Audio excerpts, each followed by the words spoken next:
fashion, we sketched something that looked like this when we discussed how we are going to go about architecting this game in an object-oriented fashion. We said that first of all the driver class, the HighCardDrawGame, is present. We had the UI. I just named my UI the game window. We also identified player as one of the classes to represent the name of the player, to represent the player stats as well. We had card to represent a single card in the deck of cards, and then we had deck as well. In addition to that, the game engine, we identified a game engine to be that element to coordinate the activities and actually go through the sequences, evaluate the cards, check the conditions, determine the winner, and whatnot. So just to recap on this, the HighCardDrawGame, based on the idea of the HighCardDraw game in real life, is one in which let's say two or more players just draw cards off the top of a deck.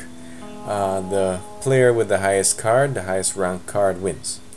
So this is what we came up with as our design for a HighCardDrawGame app.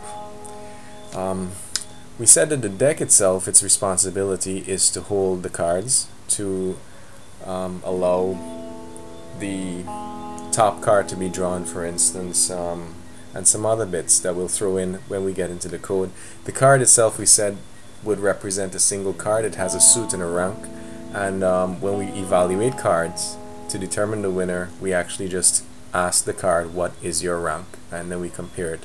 The player has just the name and wins, losses, stats to that effect to describe the player, but in this code through, we'll leave that out. We won't actually incorporate the player class, even though we are going to be creating it. We won't actually use it in the game engine. I'll leave that for you to do as an exercise. The game window would be our UI. This will facilitate interactions from a human, from the end user to our application. And we have our game engine, which would sequence everything, create the deck, for instance, access the deck, shuffle the deck, facilitate shuffling of the deck, and going through the playing sequences and conditions that form part of the game logic. Alright, so let's get started. So let's head over to NetBeans. We are going to create our new project and call it HighCardDrawGame.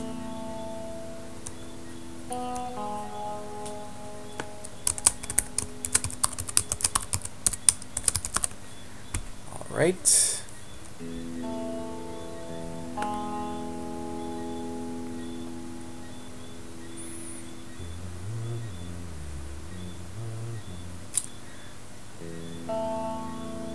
Okay, so what NetBeans generates for us, I hope you can see the text. I increased the font size a bit. What NetBeans generates for us is our driver class with the main method. We'll just leave this alone for now, and we'll head over to our project. We can collapse our last project. We'll head over to our HighCardDrawGame project, expand source packages, expand the HighCardDrawGame package, and we're going to create our first class. The class I'd like for us to create first is the card class. So we just name that card. The reason why we're creating the card class first is because it's the fundamental element, data element, that our application is going to manipulate. So it's always good to start at the data level when developing applications. Now our card class will have a few things, and they will allude to a few things about Java.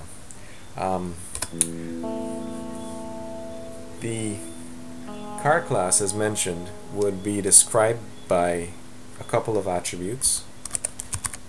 I'll just list them here. Suit and rank. We'll just call it rank. Those are the official names for the card class to describe a card, for instance. Now, you might be wondering why we use an int to represent the suit and the rank.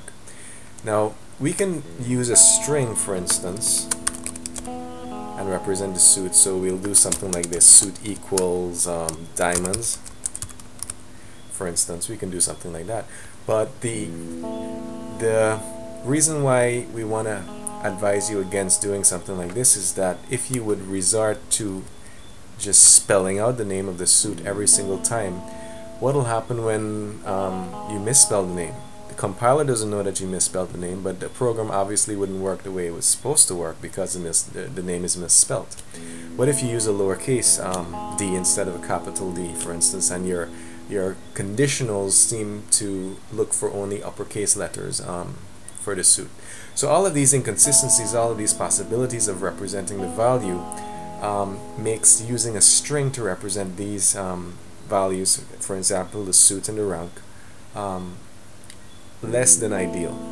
So typically, as programming practice dictates, we want to minimize any possible variations of misrepresenting such things because our code will depend on it. This is where constants come in. Now you may have come through you may have come across constants previously in C, and I'll show you how we can use constants to ensure consistency in our code.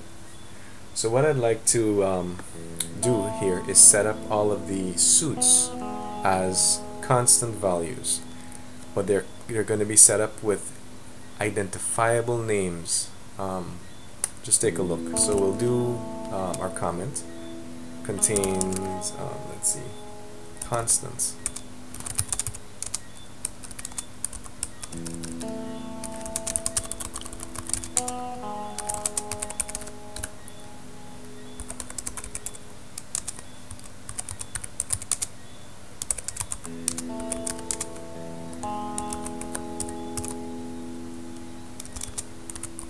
Okay, so this is how we can represent a constant in Java. Public static final int. Now the reason why a constant is okay as a publicly accessible variable is because it's final. Its value can never be changed. So there's no harm in making constants public. Alright?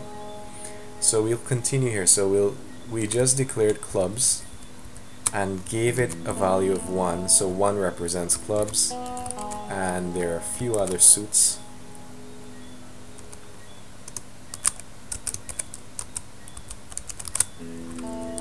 Two represents diamonds. 3 represents hearts. And 4 represents spades. Now keep in mind as well, constants are always spelled with uppercase letters all through. So anytime you see an uppercase letter and it's declared uppercase name for a variable and it's declared in this manner, it's usually a constant. Alright? And we can continue to do the same thing for the rank, just to make sure that everything is consistent.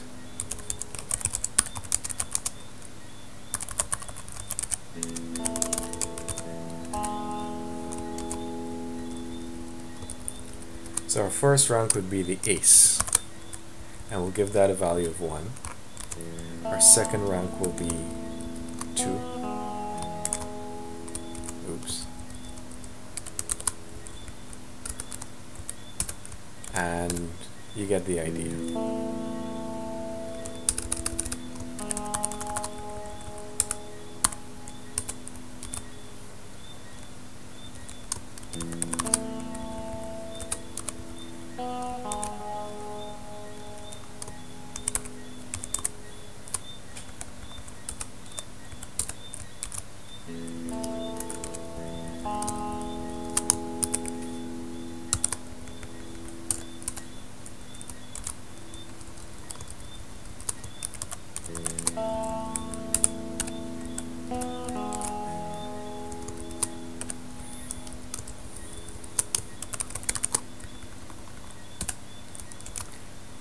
Just 5 more to go.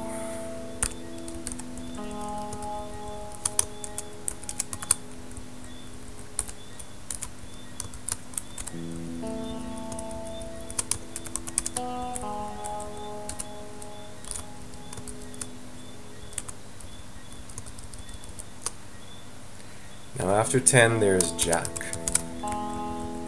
and then there's Queen, and then there is king. So you see how we effectively represented the ranks in a numeric manner while maintaining an easily identifiable variable name. And you'll see how these constants will come in handy later on in the rest of the application when setting up the deck of cards. Alright, so again, summary and constants, use them when you'd like to maintain consistency for a finite grouping of values in your application, such as this, and use them also when it's important to have an easily identifiable name that matches a particular cryptic value, such as 11 being Jack, and so on. Okay? Alright, so let's continue here. So right now we're going to create our constructor, and what you're going to see here is a constructor that actually takes an argument. So our card class, we want to create a card, and when we in the process of creating the card, we want to be able to assign that card a particular suit and a particular rank. Otherwise, we won't let the card be created at all without the suit and the rank being assigned, and this is how we can do this, through the constructor.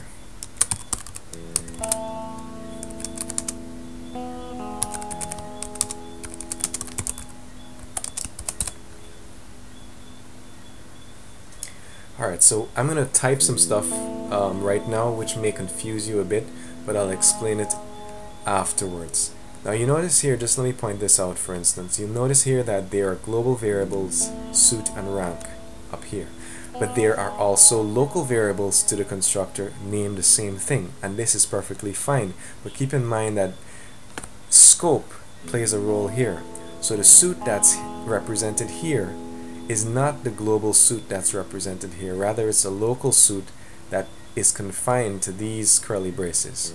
Now what we want to do here in this constructor is assign the value that comes in through this suit to this suit. Alright? But we can't necessarily say, okay, well, suit equals suit in that regard, because we won't know which suit it'll be talking about, since the global scope plays a role here as well. So in object-oriented languages, we are able to distinguish between global and local variables by using this keyword. Okay, so what this means is that we're saying this particular class's attribute called suit will be assigned the value inside of this local variable called suit. Okay, so that's basically what it is. And we can do the same thing for rank.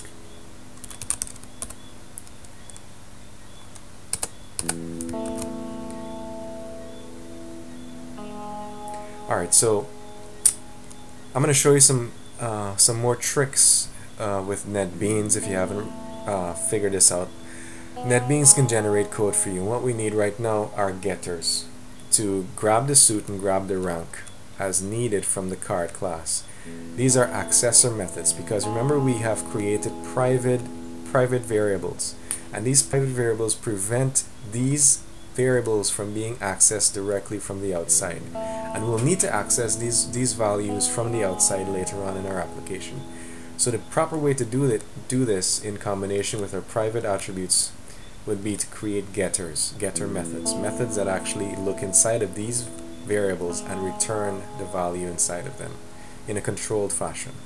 So we right click and we hit insert code, and we can say to NetBeans we want to generate getter code, and it'll give us a list of all of the attributes that you'd like to create getters to return. So we just want to say we want to create getters for rank and suit, and it says generate, and it generates this for us. It's just a simple method to return the value inside of suit and the value inside of rank. Okay, so we have the constant setup, we have the constructor setup, and we have our getter setup.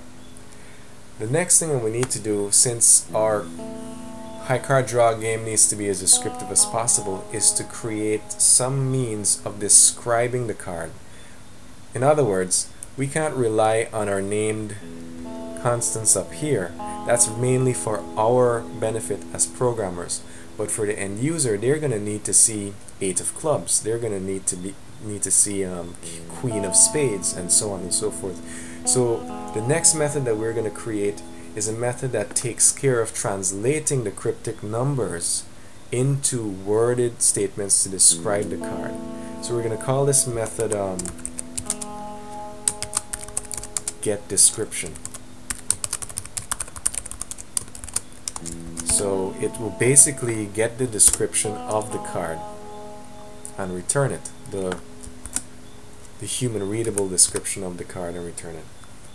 Now in this method, the plan is we're gonna try to understand the suit, and if we detect, let's say for instance 1, which is identified by clubs, we're gonna actually type out to the user clubs, spell it out to the user clubs in that regard. If we identify for instance the rank to be 10 or 12 for instance, we're going to actually type out to the user queen of, and then we're going to concatenate that statement with the suit. So it's going to combine it into, let's say, queen of spades, right? If we have 12, 4 being rank and suit in that order.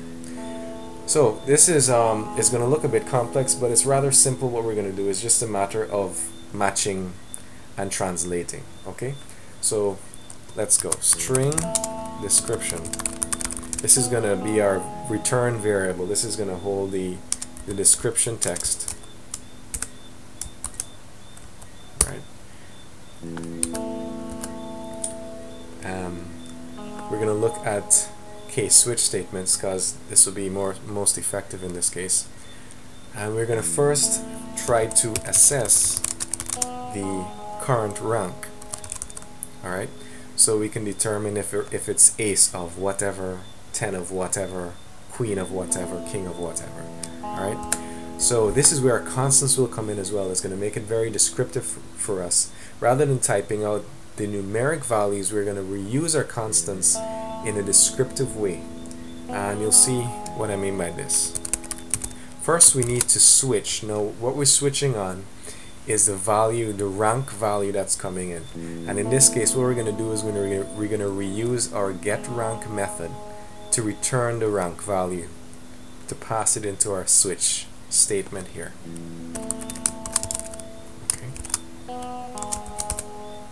So you can imagine that whatever rank value this card class will hold when it's an object will be passed into the switch statement. It may be 10, it may be 12, it may be 13, whatever that may be.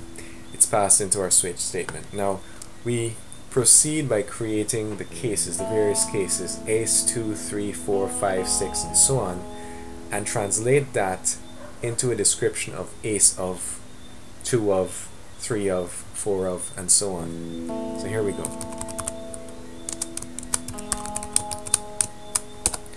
And this is where our constants come in. So we could have essentially put case 1, but after a while we might be at a loss to some extent if we had a lot of numbers. For instance, what does 13 mean? Alright, we'll have to think a bit harder to think that, okay, well 13 means king. But because of our named constants, which are accessed directly on the name of our class because they're constants, we can use the descriptive names which would translate back into the cryptic values. So if we do match an ace, which would be 1, you know, behind the scenes, then we say description equals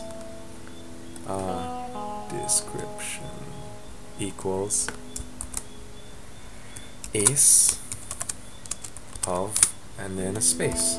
But we're going to concatenate the rank afterwards. That's going to need another switch statement. Alright?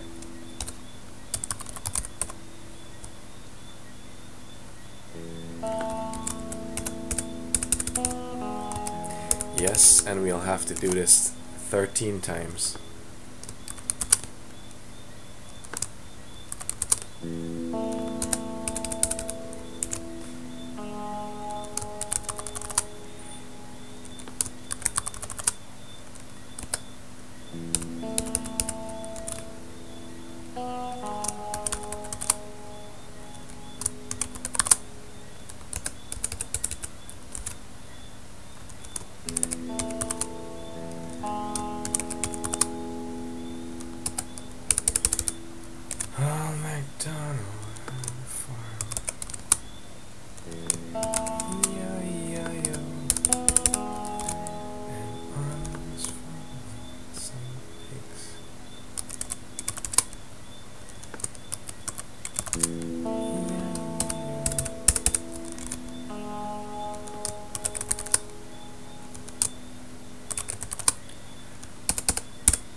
Thank God for cut and paste, eh?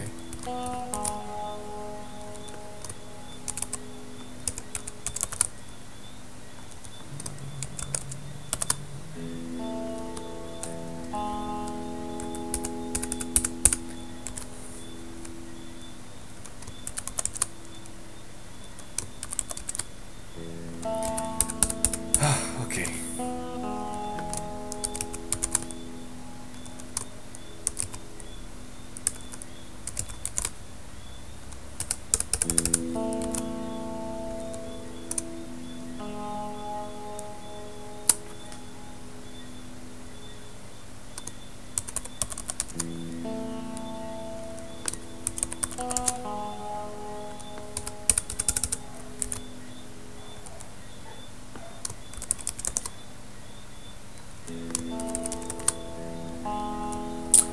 Okie dokie, and then no case switch would be complete without the default, and we're not going to implement that. We're just going to leave it as is, so it'll just leave description as is without anything if we can't match the particular rank.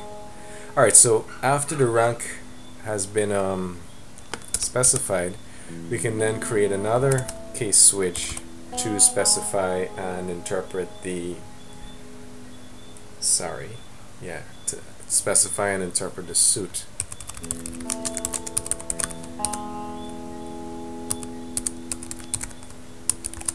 In this case we say get suit. Right.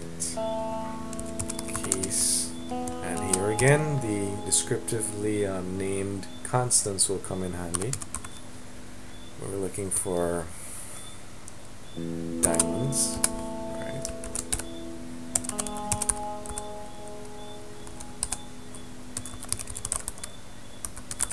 But remember, we are actually appending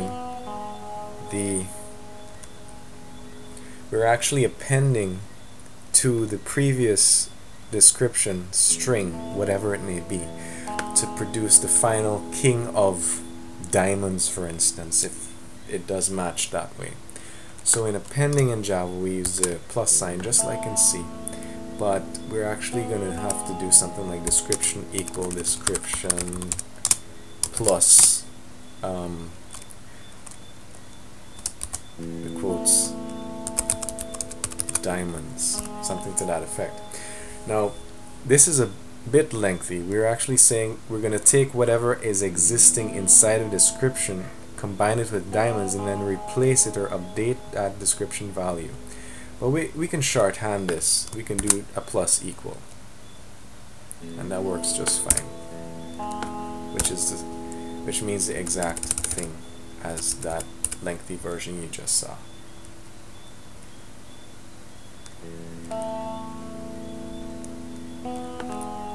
Now, believe it or not, this is the longest class in our exercise, so other classes won't take this long to prepare.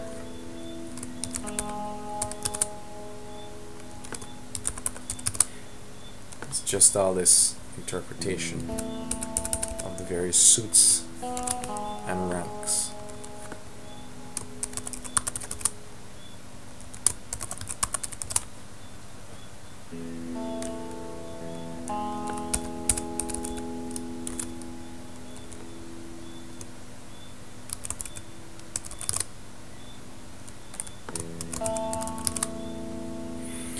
Okie dokie, so should we get a card object with a particular rank and a particular suit, when this get description method is called, it's going to say, oh, what is your rank? Oh, is it 11? Okay, well, if your rank is 11, then I shall match the particular case, descriptively represented in this case, with the value 11, which should be Jack. So I should say description equals Jack of, and then it asks, what is your suit? So if your suit is 3, then I shall match your the value of your suit with this particular case, which represents hearts. Is it 3? Is hearts 3? I'm not sure. Can't remember. Right, hearts is 3. So it represents hearts, which is 3, and it adds hearts to the end of Jack of, producing and returning Jack of hearts. Okay? So that's what that description method does. And you'll see it work when we get through the rest of the program. So, alright, so let's head back over to our projects view, and we are going to create another class. This class would be our deck. So you just put deck and hit finish, and it generates this for us. Now our deck, the responsibility of our deck is to contain our cards, more so to actually generate a deck of cards. So we're gonna first identify a structure, or just declare a structure to contain a collection of cards.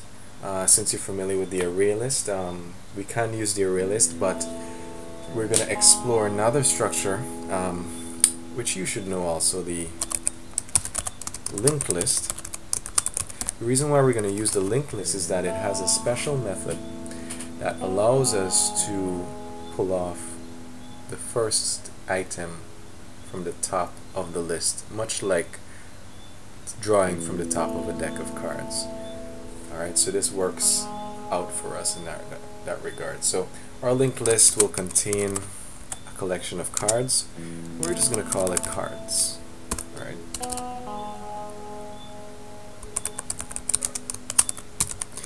And we are headed to our constructor. Now in our constructor, we are going to write some code to generate our deck of cards. We could create each of the 52 cards by ourselves. We're going to omit the jokers and create each of the 52 cards using 52 lines of code, but we are better than this. We know about loops, and we can come up with a clever way to dynamically generate all 52 cards with unique suits and ranks using a couple of loops. Now the approach would be, first of all, to instantiate our collection, our linked list. So we have an empty container ready to hold our cards. Let's just fix the imports. New keyword. Right. So an approach to dynamically generate an entire deck of cards with as little lines as possible would be, first of all, to throw our various suits into an array, and then throw our various ranks into an array, and then we just use nested loops, 2 in particular, to create a card of a particular suit of a particular rank. So in essence, each rank should have, rather each suit should have all of the ranks. So there should be an S of clubs, a 2 of clubs, a 3 of clubs, a 4 of clubs, a 5 of clubs, and so on. There should be an S of diamonds, a 2 of diamonds, 3 of diamonds, and so on and so forth. So following that pattern, we can have a loop that takes care of looping through suits, and then we can have another loop that takes care of looping through ranks. Alright? And we can nest the suits loop inside of the ranks loop to get the desired result, and I'll show you in just a bit. But first we need to resort to arrays, since it's okay given the fact that they're finite values in our suits and our ranks, and we're going to enumerate all of the suits that we have based on our card class, and we're going to enumerate all of the ranks that we have based on our card class. Again, these are just to help our loops do what they need to do. So this is our suits array, and we're going to set up, just enumerate all of the suits, card.clubs.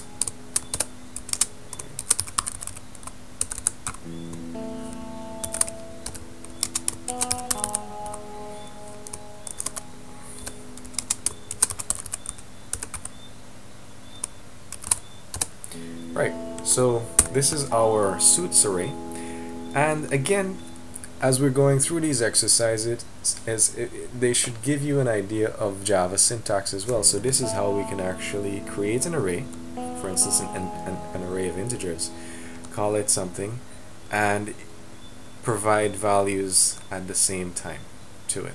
Alright, so we're going to create, now we're going to create our ranks array, which is going to be a bit longer. It's going to be 13 in number. So card.ace, we're going to use separate lines for that.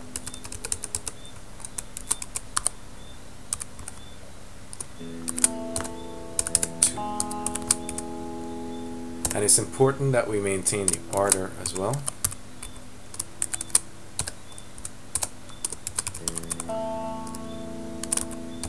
So we don't forget anything.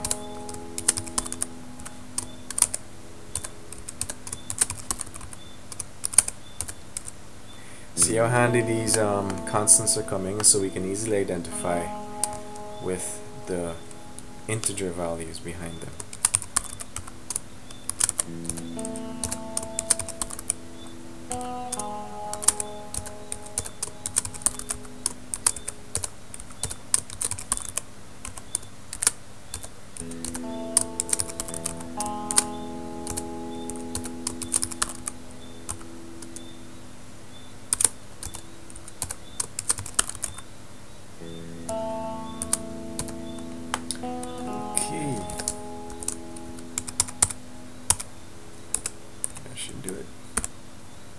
So now that we have our suits array and our ranks array, again, these are just strictly to help our loops generate our deck of cards. We're going to start our first loop. Alright.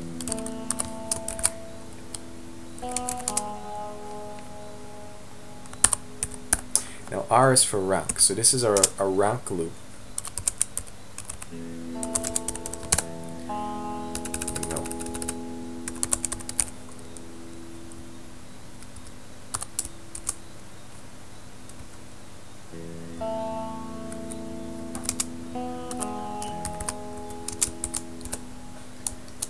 Right. So this is our first loop, and basically this loop is going to loop through all of our ranks. So it's going to loop through S2, 3, 4, 5, 6, 7, 8, 9, 10, and so on. Alright? And each time it loops through that, we need to also combine that with a suit. So we're going to put our suits loop inside of this.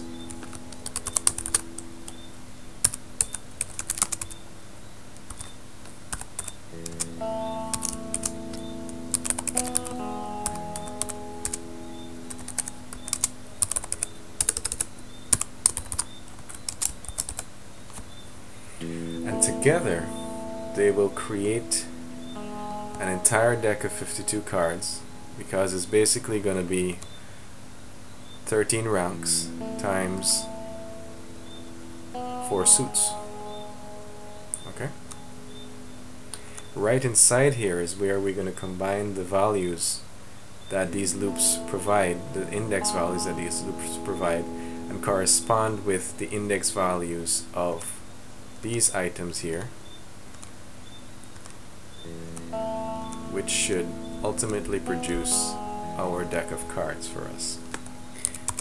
And we do that with this line. So we're going to create a card and add it at the same time. So cards is our structure, our linked list, which represents the empty container for our cards, or each card.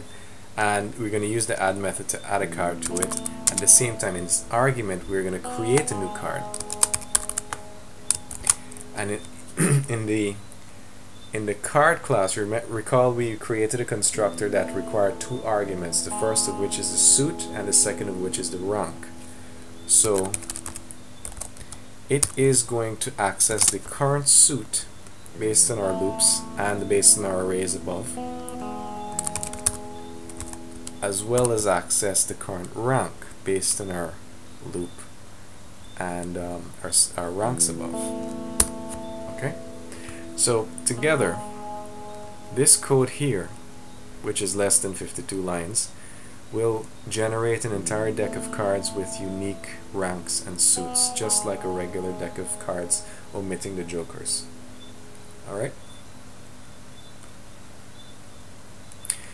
Goody. So we're finished with the constructor, and we can proceed to other methods of our deck class. Now, our deck class should facilitate shuffling. Okay? Since our deck class already contains cards, our deck class should facilitate shuffling, which would be triggered by another class, possibly most likely the game engine class. So we're going to create a method called shuffle. Granted that the deck class doesn't call its own shuffle method, which means that the deck class doesn't shuffle itself, but it just facilitates shuffling. Okay?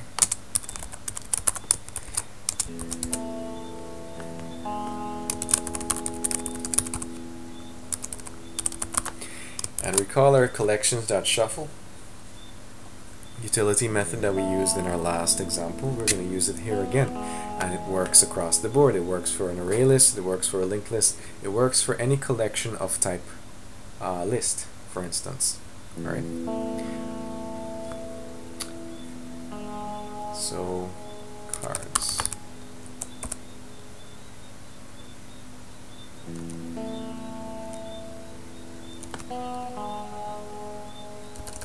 We also need another method called getNextCard, which should allow the behavior of actually returning the card that's at the top of the deck. Alright, so we're going to program that as well. It's going to return a card object to whoever calls this method getNextCard.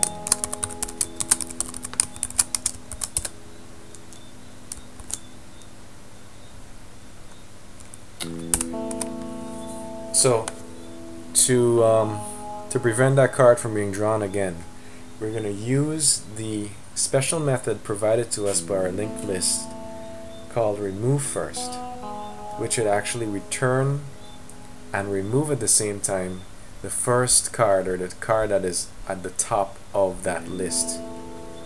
In our case, the card that is at the top of the deck after it's shuffled, for instance, will be taken out of the deck and not placed within the deck again.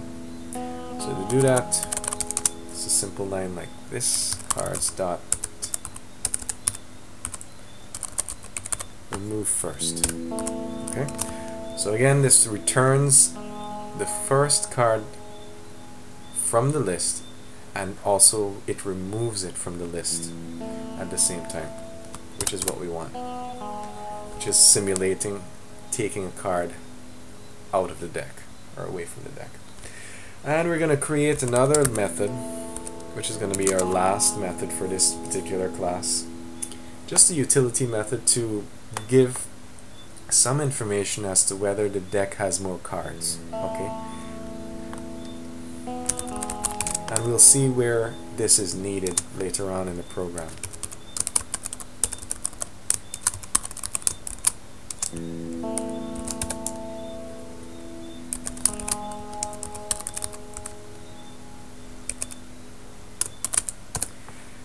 Now, isEmpty is a method that a typical collection such as array list or linked list is able to provide, and as the name suggests, it returns true if it has no elements, and it returns false if it has elements. So we say if this card structure is empty, which means that if there are no more cards, then our method called has more cards will return false. Otherwise, we are going to return true. Right. So this is our complete deck class. And now we're going to proceed to create our player class. So head over to your projects, right click your package, hit new Java class, and call it player.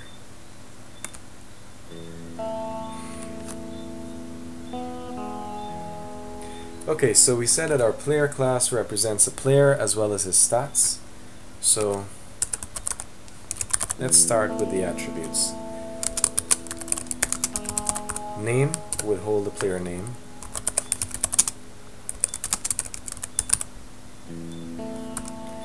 Wins would hold, you know, how many games he won.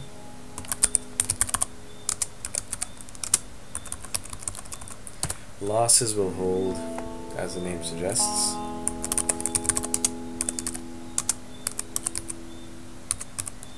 You get the idea.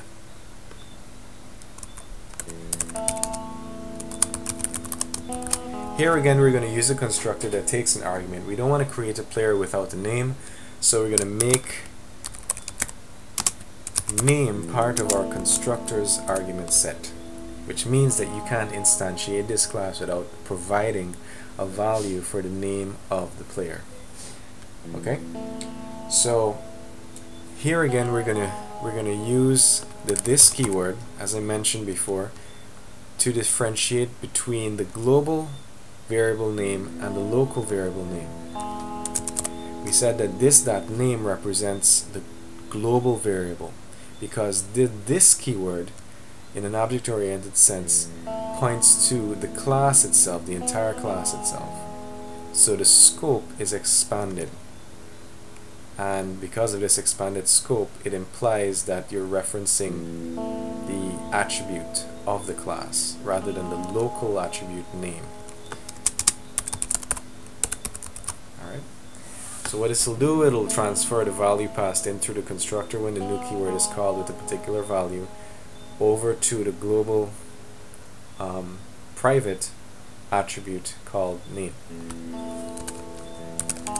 Then we can do some initialization, set wins to 0, set losses to 0, and set draws to 0. Okay? And here is where the IDE will come in and write code for us, because we're lazy. So we want some getters and setters. So we're going to generate some getters first for everything. Alright. And then we're going to generate some setters. So we're going to set wins, set losses, set draws.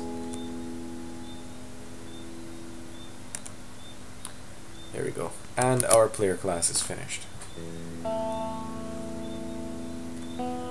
So you can see that through these methods, our class provides controlled access to some extent to its private values.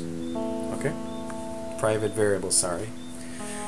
Okay, so the player class is finished. Let's proceed to our game engine class, which contains all of the logic that runs the HighCardDrawGame. So we head over to projects, right click packages, hit new Java class, game engine.